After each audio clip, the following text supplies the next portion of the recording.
Today, we're diving into a powerful story about a man who was right on the edge of incredible success, but then a single temptation, just one bad idea, threatened to bring it all crashing down.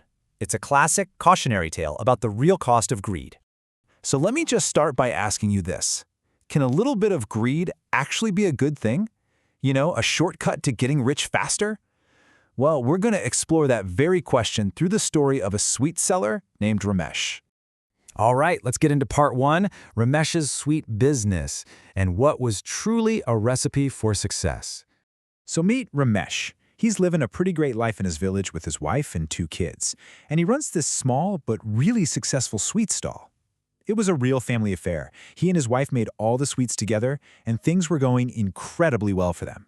And man, was business booming. People absolutely loved their sweets, the profits were just rolling in, and they were on this amazing path to becoming wealthy. And it was all built on their hard work and, most importantly, their commitment to quality. So what was their secret sauce? Well, here it is.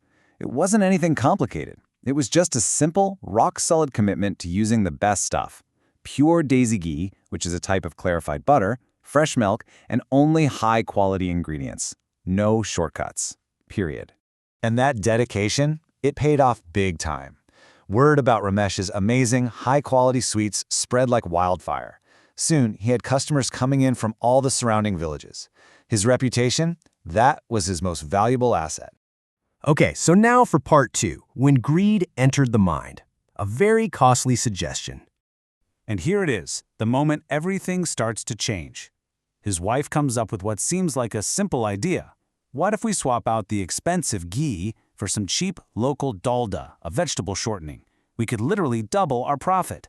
And just like that, the seed of temptation was planted. This right here perfectly lays out the choice Ramesh was facing. On one side, you have the path of honesty, the very thing that already made him so successful. But on the other, there's the shortcut of greed, promising a much, much bigger reward. So what's he going to do? Well, that lure of doubling his profits, it was just too much to resist. He caved. Ramesh went to the market and completely abandoned the principles that had made his business a success. He bought the cheap, low-quality stuff instead. And now for part 3, the bitter truth of adulteration. And you can just see the dominoes start to fall. And the backlash, it didn't take long. But the first complaint wasn't about the taste or the price. No, it was so much worse.